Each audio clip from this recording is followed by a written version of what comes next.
We used the money from your mother-in-law's savings for this trip. It'll eventually become Tyler's inheritance anyway, so it's fine, right? My brother and his wife rushed over immediately after my mother passed away, not to offer condolences, but to get her bank book and withdraw her savings before I could submit her death certificate to the government office. You used Mom's money? Huh? Trying to suppress my anger, I asked Carol, who casually responded, "Yeah, we spent about $10,000 on the trip, LOL. The audacity of my brother and his wife, who conspired to use my mother's money without permission, made me furious for a moment. But then I remembered something. Right, these people don't know. I couldn't help but laugh. Ha ha ha ha. My condolences. Carol looked puzzled by my sudden laughter. What's wrong with you? Did the shock of us using the money make you go crazy? Of course, I wasn't going crazy. I just couldn't help but laugh when I imagined the surprised faces of my brother and his wife when they found out the truth and their miserable fate. Their carefree days were probably numbered. I am Samantha, a very ordinary office worker, raised by kind parents. My parents were always good-natured, constantly thinking about what they could do for others. Their kindness sometimes led them to being deceived or burdened with unfair responsibilities, but I admired them nonetheless. However, my brother Tyler had a completely different personality. He was always calculating what was beneficial for him and acted accordingly. To him, our parents, who would go out of their way to help others, were incomprehensible. As Tyler grew up, his rebellion against our parents intensified. In high school, he began to demand more money from them, saying, "If you can afford to do something for others, you can give me more allowance." Despite accepting Tyler's personality, our parents never changed their beliefs. Their unwavering character only frustrated him more. Tyler's negative feelings towards our parents only grew stronger in college. Taking advantage of the fact that our parents paid for his tuition, Tyler spent his college days partying and eventually failing a year, which caused them trouble. Parents should naturally devote themselves to their children, right? Or can you only be kind to others, but not your own family? Tyler continued his selfish behavior with such justification. I once heard him brag to his friends, "My parents are so gullible, LOL." After graduating college, Tyler moved out and started living on his own. Although he left home without notice, he complained, "I can't live a decent life on my first paycheck," and kept coming back to our parents' house to get living expenses before returning to his own place. Our parents worried about him and kept giving him money as requested. When I got a job, I decided to support our parents financially in place of Tyler. "Samantha, it's your hard-earned money, so you can use it however you like." Although my parents said this, I wanted to help them, so I continued to give them money as if it were their grocery expenses. This lifestyle continued for several years, and Tyler, who only showed up to ask for money, unusually invited me and our parents to a restaurant to talk. At the meeting place, a beautiful woman was sitting next to Tyler. "Dad, Mom, Samantha. Let me introduce you. This is my girlfriend, Carol." The woman introduced as Carol bowed her head slightly. "I've decided to marry Carol. We'll be busy preparing for our new life and the wedding, but I hope you'll support us." I thought support meant something like, "Please take care of Carol." But it seems my older brother had a completely different idea in his head. He asked our parents to pay for his wedding and new home. Knowing our parents' inability to say no when it comes to helping others, he skillfully persuaded them to cover all the expenses. Even after the wedding and the purchase of the new home, he continued to get money from them. Carol, his wife, became accustomed to this and started living more extravagantly. However, this lifestyle didn't last long. Our father's health deteriorated, and he was hospitalized. Even with insurance, hospital stays are expensive. To ensure our retired parents wouldn't struggle financially, I suggested to my brother that we both share the burden of the hospital bills. I've been living at home and getting help from mom and dad, and you've received a lot of financial support from them too, right? This is the time to help them out. But my brother didn't agree. What? Why should I? It's Dad's fault for not taking care of his health. He neglected himself while helping others. That's his responsibility. After that, my brother stopped visiting our parents' house altogether. Neither he nor Carol visited our father even once while he was in the hospital. My mother and I desperately took care of him, but he passed away. Even when we informed them of our father's death, they didn't help with the funeral arrangements. They showed up briefly at the funeral, but didn't greet our relatives properly and left. Our relatives looked at them with disdain, but they probably didn't care. My mother, who had bravely acted as the chief mourner during the funeral, began to lose her energy after the funeral, clearly affected by the loss of my father. Tyler, Mom has been feeling down lately. She wants to see you. Can you visit her at home sometimes? When I asked my brother, he thought for a moment and then said, By the way, what happened to Dad's inheritance? It all went to Mom. It seems they had decided that's what they would do when Dad was still alive. I see. So Mom has the money now, right? Feeling a bad premonition, I warned my brother immediately. Like I said before, Mom is mentally weak right now. Don't try to take her money, okay? I want you to come and cheer her up. What's the point of going if I can't get any money? It's not worth it. When I insisted that we wouldn't give him any money, he never visited our parents' house. And then, half a year after our father's death, our mother passed away too. Even knowing our mother's weakened state, my brother never showed any concern. When he learned of her death, he rushed back to our parents' house. I thought he would fulfill his duty as the eldest son during the funeral. But as it started, he and his wife disappeared. I called his cell phone, but it went straight to voicemail. In the end, I took on the role of the chief mourner instead of him and managed to finish the funeral. It was a few days later when I finally got in touch with my brother. Ah, Samantha? This is Carol. When I called my brother's phone, Carol answered. Tyler is busy with boarding procedures and can't answer the phone. Boarding procedures? Carol, where are you? We're at JFK Airport. We're leaving the United States in a few hours, LOL. Are you leaving the United States and going abroad? Yes, we're going on an international trip. I was surprised at my brother and his wife's decision to go on a trip abroad, right after our mother's death. But I was even more shocked by what Carol said next. We're really grateful to our mother-in-law, you know. Thanks to her, we're able to enjoy this luxurious trip abroad. Haha. What do you mean by that?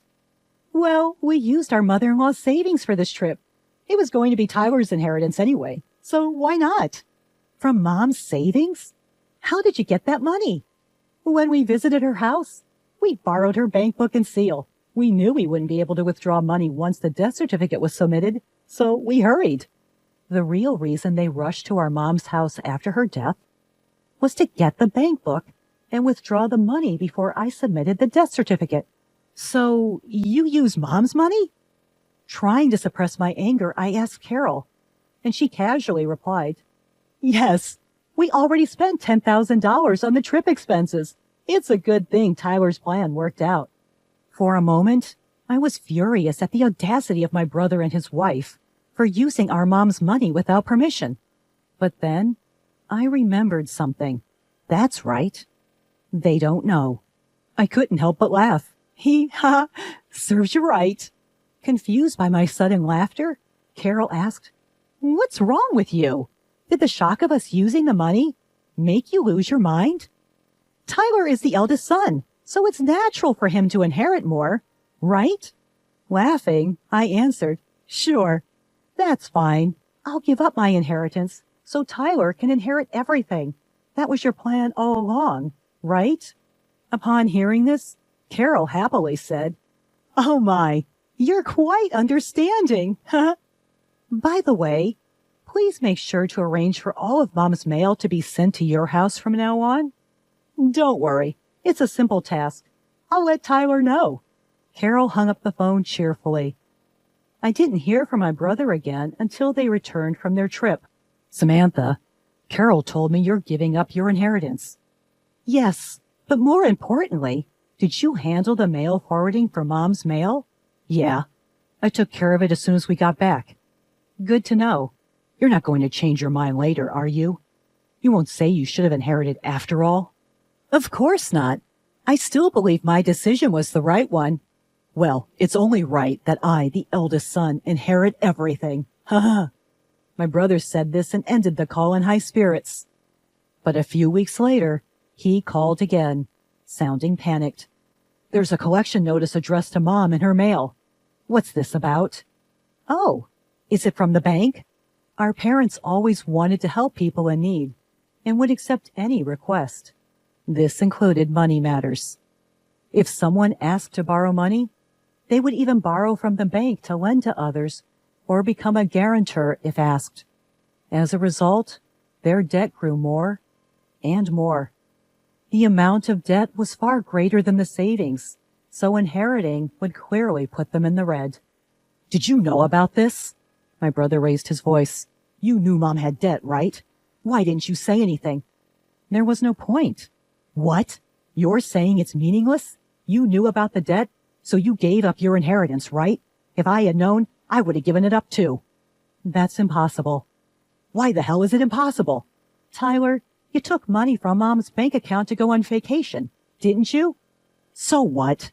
What does that have to do with giving up the inheritance? It's a big deal.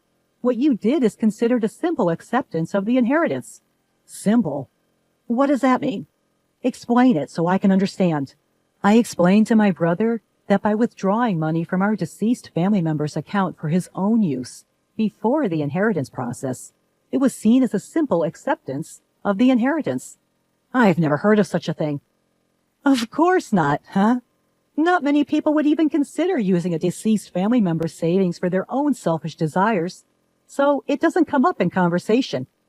You're just making stuff up because you want the inheritance for yourself. I have a lawyer friend, you know. They'll find out if you're lying. My brother hung up the phone and apparently told his lawyer friend what I had said. He called back later, but his previous bravado was gone. Samantha, you were right. I can't give up the inheritance now, it seems. It appeared the lawyer had given him the same answer I did. Finally, my brother realized he had inherited the debt. He had always begged our parents for money, never knowing they were accumulating debt behind the scenes. It wouldn't be an exaggeration to say it was his own fault for contributing to the debt. Still, my brother desperately tried to find a way to avoid paying it back. He and his wife, Carol, probably didn't have much savings since they spent their earnings freely.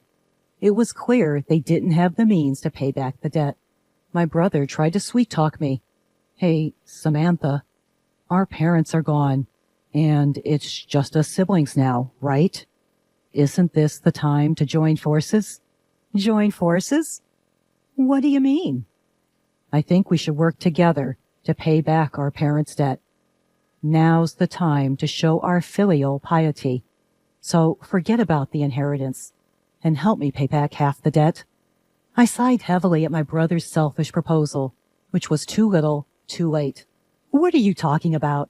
When Dad was in the hospital, I said we should help our parents together, but you pushed me away. I was busy at the time. No matter how busy you were, you didn't visit Dad in the hospital even once, and you didn't support our grieving mother afterward. I don't want to hear the words filial piety from someone like you ever again. With nothing left to say, I left my brother hanging. Have you ever done anything for someone else, Tyler? I know you took advantage of our kind parents, but there's no one who will help someone who can't do anything for others, even if they're family. But if you don't help me, Carol and I can't pay back the debt by ourselves. Are you going to abandon your brother? We're family. When Dad was in the hospital, you abandoned him, saying it was his own fault for not managing his health. This time, using Mom's savings is your own fault. I regret that, okay? I've changed. Have you? I still think you're just desperate to reduce your own debt, And even if you've changed, the person you should apologize to is no longer in this world. It's too late. I cut off my brother and hung up the phone. I had no intention of helping him after all the trouble he had caused our parents throughout the years. Afterwards, burdened with debt and unable to live the carefree life they once had, Tyler and Carol's relationship quickly turned sour. However, living separately would only cost more money. Unable to afford even the moving expenses, Tyler and Carol had no choice but to continue their married life together, bickering all the while. At first, they tried to save money and pay off the debt little by little from their salaries, but it didn't last long. Neither Tyler nor Carol could forget their luxurious lifestyle, and they would secretly spend money behind each other's backs, causing their debt to never decrease. As a result, they blamed each other for their inability to reduce the debt, further damaging their relationship. Their marriage continued to crumble in this vicious cycle. On the other hand, I finally found the time to properly mourn our parents. I remembered how, during our parents' funeral, countless attendees tearfully expressed their gratitude for the help our parents had provided them when they were in need. Realizing how many people our parents had helped made me feel even more proud of them. It was ironic that my brother, who had never shown any gratitude and had always caused trouble for our parents, ended up shouldering the debt that resulted from their acts of kindness. Even though they were drowning in debt, I still admired our parents for never giving up on helping others. With these thoughts in mind, I continued to pay my respects to our parents at the family altar every day.